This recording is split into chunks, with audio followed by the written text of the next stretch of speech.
Kabog, lakas mga K-drama nito. K-drama ang atake. Eto na si Choi Bo-min. Nakalimutan ko yung group niya pero parang isa siyang idol din. So parang away ba to ng mga CEO? Finally, ay makakakita ulit tayo ng mga Korean actor na magiging partner ng mga Kapuso stars. Taray mo kang bardagulan yung dating nito May bagong collaboration na naman guys ang View Entertainment at GMA Network. And guess what guys? Finally, ay makakakita ulit tayo ng mga Korean actor na magiging partner ng mga Kapuso stars. Diba? Kung natatandaan nyo yung may Korean Chagya ni Heart Evangelista at ni Alexander Lee. Grabe ang dami ding baliw na baliw sa series na yun dahil yung chemistry ng mga bida is superb talaga. And speaking of that collaboration, for today's video guys, silipin natin yung mga teasers na ilabas ng Kapuso Network para sa Beauty Empire na pagbibidahan lang naman ng mga A-lister ng Kapuso Network na sina Barbie Forteza at the same time si Kailin Alcantara. Tapos, I think yung magiging leading man nila dito, sina Choi Bo-min at the same time si Sam Concepcion.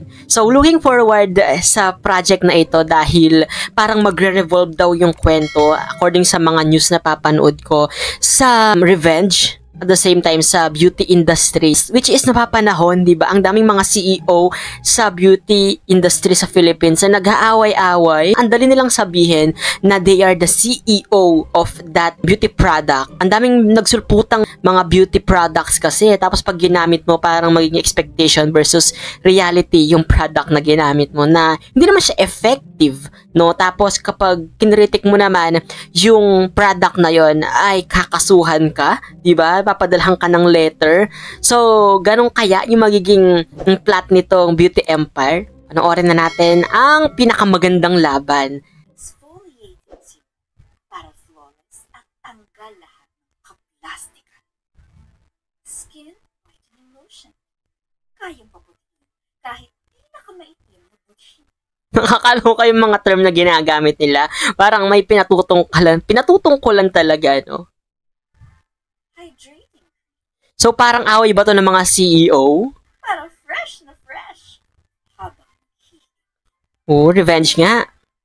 handa na tayong sumakses sa pinakamagandang laban. Abangan. Eto na si Choi Bo-min. I think kasi, di ba ano to? Nakalimutan ko yung group niya pero parang isa siyang idol din. I forgot his group name. Let me know guys in the comment section kung alam nyo. Nakalimutan ko. Kabog naman si Barbie. Purple kung purple talaga.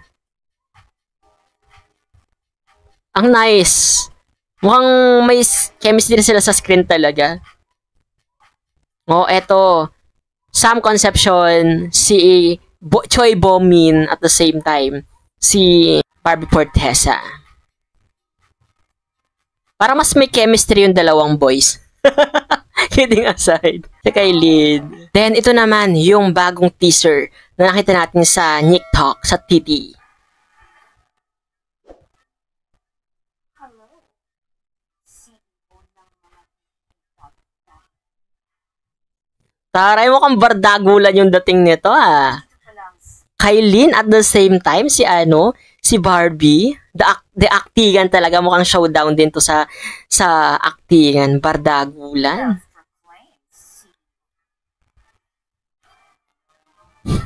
Ang kulit ng teaser. Oh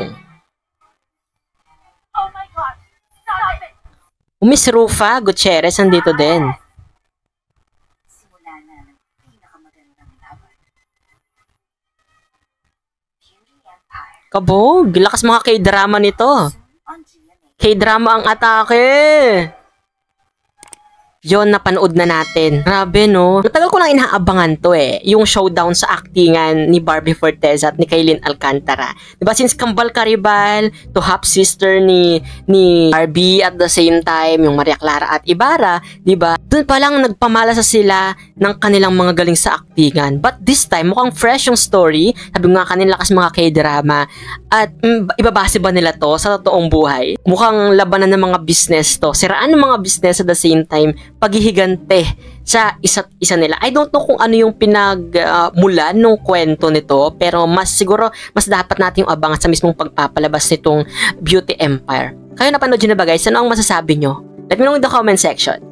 Siyempre kung hindi ka pa rin nakasubscribe sa channel ko, don't forget to hit that subscribe button and that notification bell para lagi kang updated sa mga videos na i-upload ko pa. This has been CJ guys, your man of letters. Stay safe and stay motivated. Thank you for watching. Bye-bye!